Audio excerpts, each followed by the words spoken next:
Okay, so as we're settling in, I was reflecting back on the questions that we had teed up for the panel, and I'm sure you've noticed that the final question area, which is implementation mechanisms, the question reads, how to get from goals to corporate action, has been one that we did not get to in the first panel, and I don't anticipate that we're going to get to in the second panel.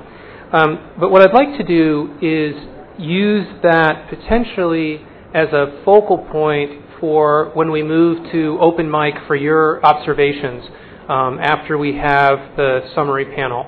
So, and I'll remind you when we get to that point as well, but for those of you that would like to make observations, if one of the things that you could be thinking about is this question, so how to get from goals to corporate action in light of what you've heard these panelists set up as the possible direction for goals.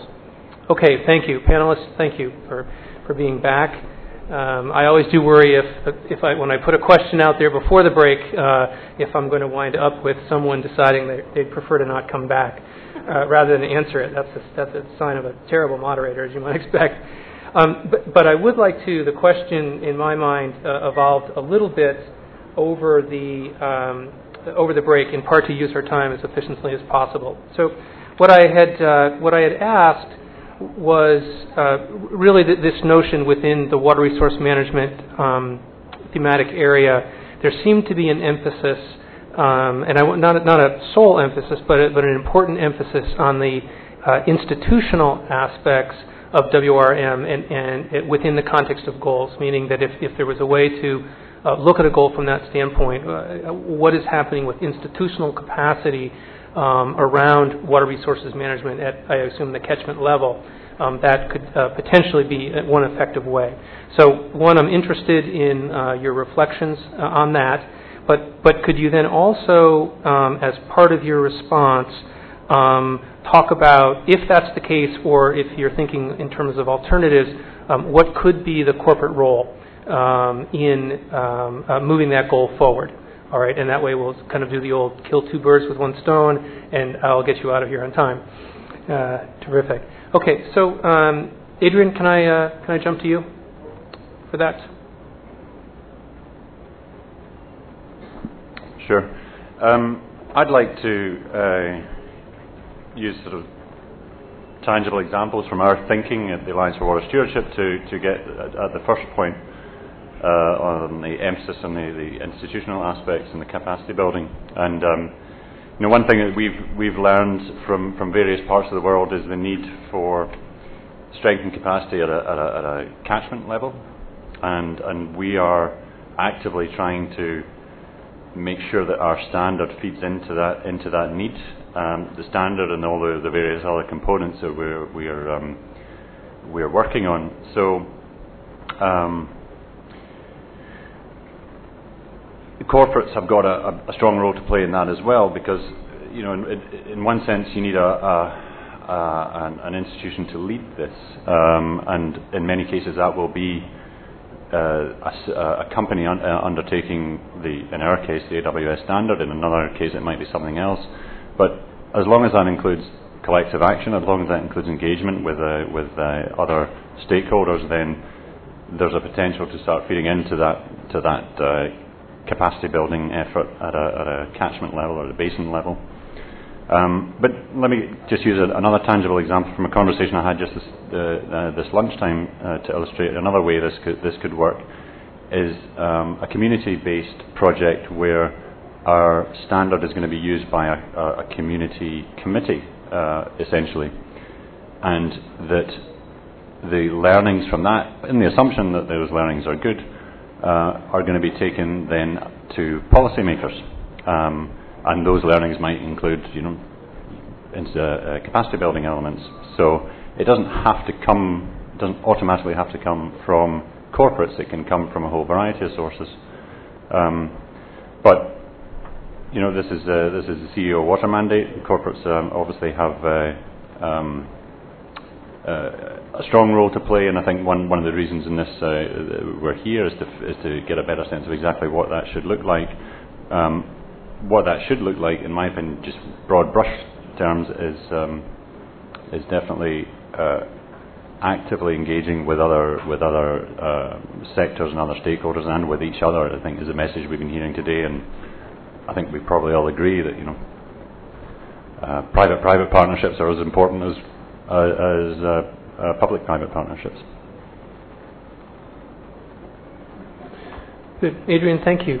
Laila, can I go to you next? Yes. You seem surprised. I know. Well, for some reason I just completely blank. I'm sorry.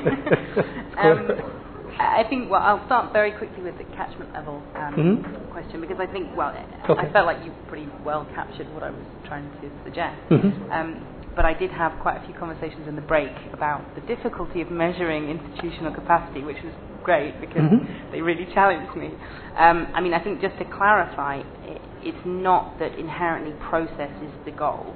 It's just that maybe the level of setting goals needs to be much more embedded in local context. So the institutions need to be there to set more tangible targets that actually make sense for the local context, rather than having a sort of a big international framework that puts one particular sort of volumetric or water quality target in place. So that's kind of trying to toe the line between the two aspects.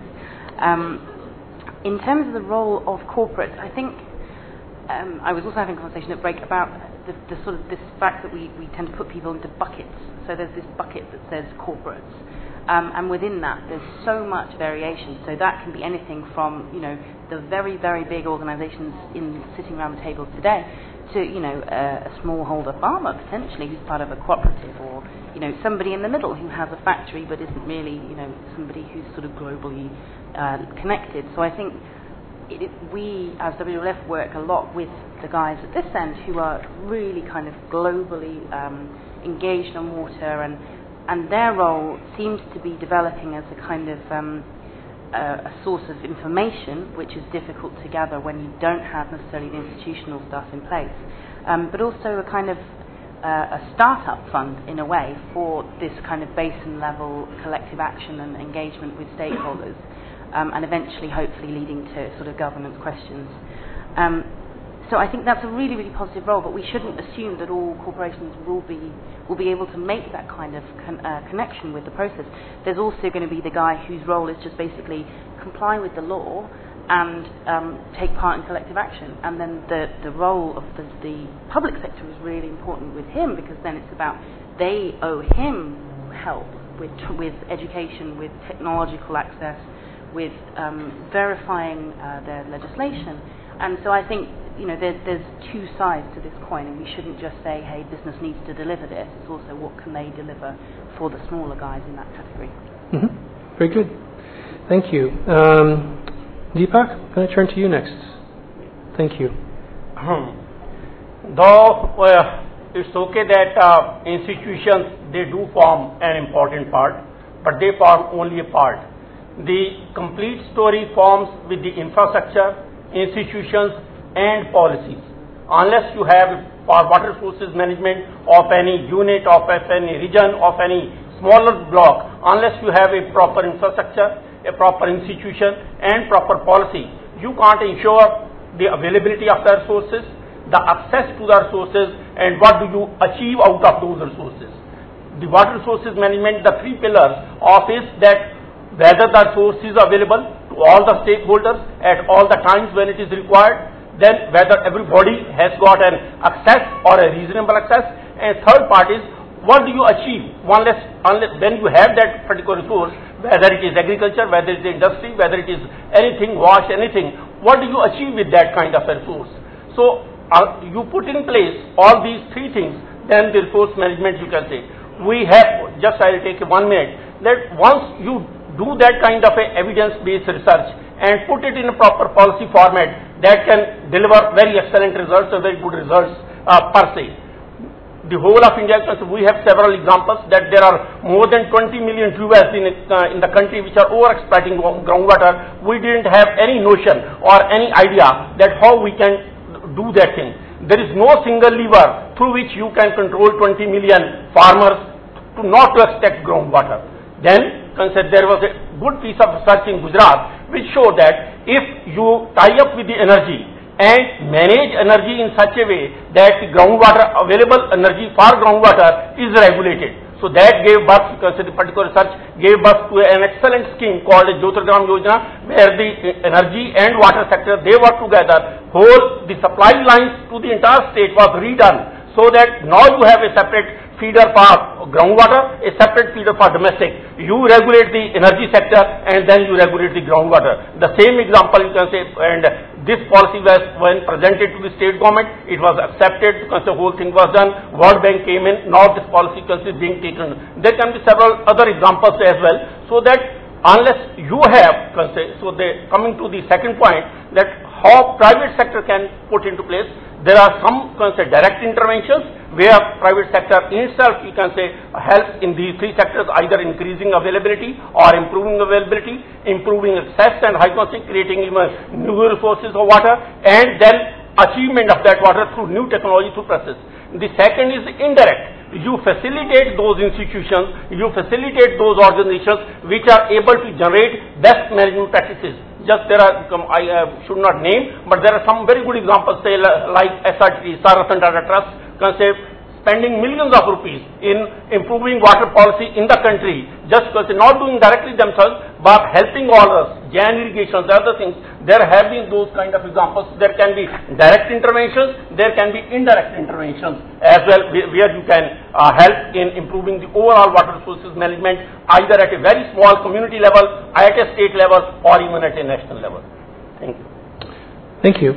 And just from a time standpoint, we'll need to wrap up here after, if we could, Bharat, have you respond to that question as well, and then we'll close the panel. I essentially see the role of private sector in three categories. One, as an investor, because that's where the key competence of the private sector really lies. Two, as a catalyst, and three, as a doer. And I distinguish between these three because when I look at some of the countries, their water distribution is a commercial model, which is something that may be a very tricky issue to address in India. But on the other hand, we also have, after the recent introduction of the New Companies Act, which is going to become an act soon, there is going to be a lot of emphasis on the private sector companies doing good for the community, and that's where I speak from.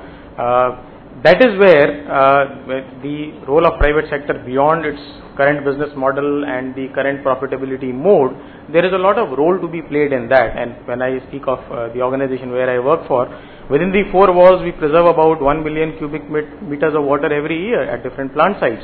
But I think the more valuable contribution is what we do in the remote parts of the country, where it is things like cleaning up ponds or setting up rainwater harvesting structures is what really is what we are doing.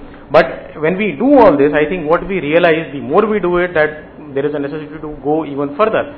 And the key challenge within that is the first, as we started, the awareness part of it, the capacity building issues related to it. There are no institutions to deliver into certain areas. So your back end is not really supporting the kind of pace which you really want to have as a corporate sector.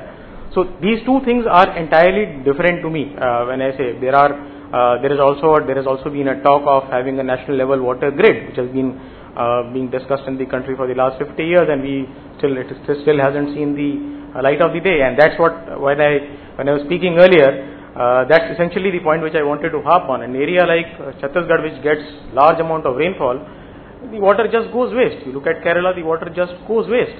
So it just flows into the ocean. Now, it is fresh water, and it is the large volume of fresh water which you are receiving. There is a limit to what a corporate house can really do, unless the management structure, as rightly pointed out, is a very, very decentralized, self-governed, self-realized and self-managed structure. Thank you very much. And panelists, I have at least 3 or 4 other questions I would like to ask within the observations you've made, but from a time standpoint, we do need to wrap up. So if we could have a round of applause for this panel, and if I could ask for the next panelist.